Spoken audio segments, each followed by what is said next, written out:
साल बाद चीन पहुंचे ट्रंप का ग्रैंड वेलकम हुआ है, लेकिन राष्ट्रपति शी जिनपिंग के साथ उनकी मीटिंग हाई टेंशन होने वाली है, क्योंकि ट्रंप ने यह साफ कर दिया है कि वो ईरान के युद्ध में चीन से किसी तरह की कोई मदद नहीं चाहते हैं और इसके जवाब में चीन ने उन्हें अपनी 4 खतरनाक रेड लाइन बता दी है। इधर ईरान ने ट्रंप फोर्स को हॉर्मुज से खदेड़ भगाने के लिए नया हथियार भेजा है।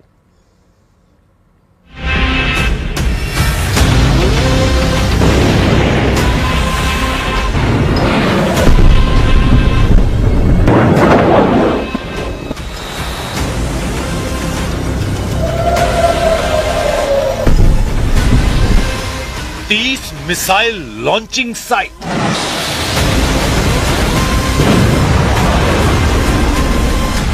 एक 1000 राउंड मिसाइल फायर,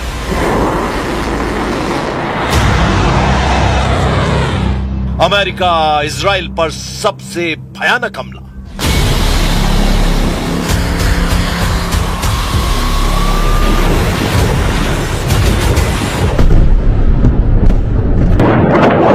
ईरान ने पक्का हिसाब लगा लिया है। खाड़ी में ईरान की मिसाइलों का तूफान आने वाला है, क्योंकि ट्रंप को, इजराइल को, खाड़ी देशों में अमेरिका के हमदर्दों को ईरान संभलने का कोई मौका नहीं देने वाला है। अब की बार जब मुस्तबा की मिसाइलें फटना शुरू होंगी तो फिर रुकेंगी तभी जब ईरान के सभी दुश्मन रहम की दुआ मांगने लगेंगे, क्योंकि मुस्तबा के साथ सुपर पावर एंड कंपनी को दहलाने में ईरान के डियर कॉमरेड ने जबरदस्त दिमाग लगा दिया है। ईरान का ये डियर कॉमरेड कोई और नहीं, वही ड्रैगन है जिसे साधने के लिए ट्रंप 8 साल बाद चीन जाने पर मजबूर हो गए हैं। लेकिन ट्रंप ने यह क्लियर कर दिया है कि वो चीन में ईरान युद्ध पर किसी तरह की चर्चा नहीं चाहते। ट्रंप दावा कर रहे हैं कि ईरान उनके कंट्रोल में है, युद्ध का फैसला हो चुका है, जबकि चीन ने उन्हें 4 रेड लाइन के बारे में बताया। ड्रैगन की रेड लाइन में क्या ईरान युद्ध का रुख मोड़ने वाला फॉर्मूला है? ट्रंप इस पर साइलेंट है, मगर वो ईरान को धमकी देना नहीं भूल रहे हैं। ट्रंप ने जिनपिंग के साथ हो रही मीटिंग से पहले ही ईरान के परमाणु बम पर फाइनल वार्निंग दी है। When you're negotiating with Iran, Mr. President, to what extent are Americans' financial situations motivating you to make a deal? Not even a little bit. The only thing that matters when I'm talking about Iran, they can't have a nuclear weapon. I don't think about Americans' financial situation. I don't think about anybody. I think about one thing. We cannot let Iran have a nuclear weapon. That's all. That's the only thing that motivates.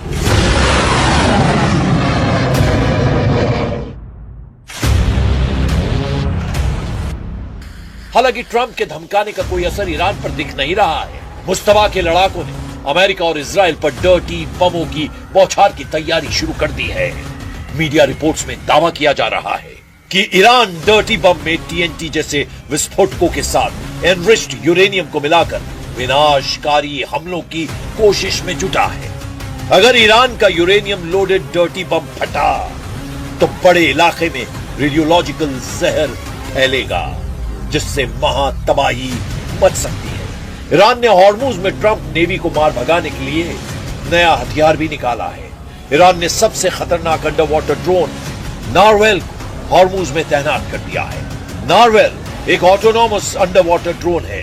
Revolutionary लड़ाकों ने दावा किया है कि उनका drone गुप्त हमला करने वाला हथियार है। 8 से 9 मई 2026 के बीच हुए एक टकराव में नारवेल ड्रोन ने एक अमेरिकी विध्वंसक को निशाना बनाया था। ईरानी ड्रोन ने अमेरिकी जहाज के सोनार सिस्टम को चकमा देकर उसके प्रोपेलर को तबाह कर दिया था। हॉर्मुज अभी अमेरिका ईरान का एपी सेंटर बना हुआ है। ऐसे में ईरान इस फ्रंट पर किसी भी तरह की कमी नहीं रख रहा है। नारवेल ड्रोन इतना खतरनाक क्यों माना जा रहा है, अब जरा इसे भी जान लीजिए। मुस्तबा का नारवेल ड्रोन लिथियम आयरन बैटरी से चलता है, जिससे इसमें इंजन का शोर न के बराबर होता है। इसी वजह से अमेरिकी नेवी के हाईटेक सोनार भी इसे पकड़ नहीं पाते हैं। नारवेल ड्रोन में सिलेक्टिव टारगेटिंग की खासियत है, यानी सिविलियन टैंकर को छोड़कर मिलिट्री वेसल और डिस्ट्रॉयर्स को ये ड्रोन निशाना बनाता है। नॉरवेल ड्रोन की स्टेल्थ तकनीक और नेविगेशन सिस्टम में रूसी और चीनी इंजीनियरिंग की बेजोड़ जुगलबंदी नजर आती है।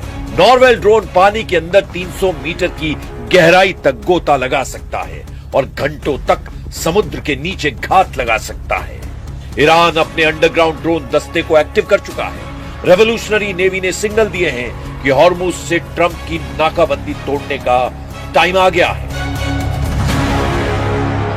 So we said let's focus on ending the war, and by ending the war it means that let's take care of the issue of the Strait of Hormuz and also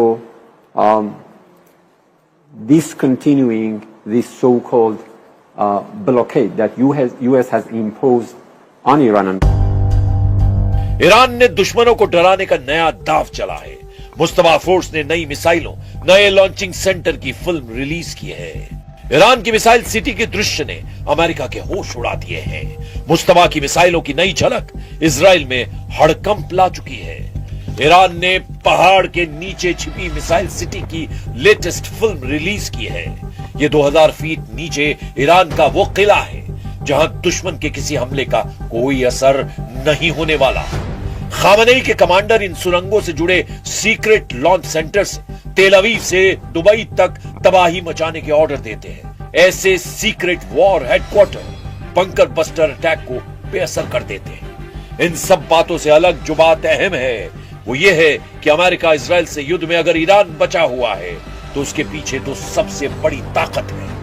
पहले number पर है रूस के राष्ट्रपति Vladimir Putin और दूसरे number पर है चीन के राष्ट्रपति शी जिनपिंग। पुतिन का स्टैंड पहले दिन से क्लियर है। उन्होंने युद्ध में ईरान का साथ दिया है, लेकिन चीन साथ देकर भी ईरान के साथ खुलकर नहीं दिखा। लेकिन ट्रंप के चीन पहुंचने के बाद से ड्रैगन के तेवर तीखे हो गए। चीन ने ट्रंप को तोड़ अपनी रेड लाइन दिखा दी है। चीन 4 चीजों को लेकर इतना सीरियस है कि उनके नाम भी ट्रंप की जुबान पर नहीं आने देना चाह रहा है। चीन ने कहा है कि उसकी पहली रेड लाइन ताइवान का सवाल है। ताइवान ने अमेरिका के साथ डिफेंस डील कर रखी है, जबकि चीन दावा करता है कि ताइवान उसका हिस्सा है। इसीलिए ट्रंप ने ताइवान का राग छेड़ा तो ड्रैगन भड़क सकता है। चीन की दूसरी रेड लाइन लोकतंत्र और मानवाधिकार है। अमेरिका आरोप लगाता है कि चीन में मानवाधिकारों का उल्लंघन होता है, खासकर उइगर मुसलमानों पर अत्याचार और उन्हें जेल में रखने के आरोप चीन को अब बर्दाश्त नहीं है। शी जिनपिंग की तीसरी red line Chinese political system है। इनके अलावा चीन अपने विकास के अधिकार पर समझौते के लिए तैयार नहीं है। शी जिनपिंग ने उम्मीद जताई है कि ट्रंप उनकी रेड लाइन का पूरा ख्याल रखेंगे, जिससे दोनों देशों के मतभेद मिटेंगे। 元首外交对中美关系具有不可替代的战略引领作用。中方欢迎特朗普总统对中国进行国事访问。访问期间，两国元首将就事关中美关系以及世界和平与发展的重大问题深入交换意见。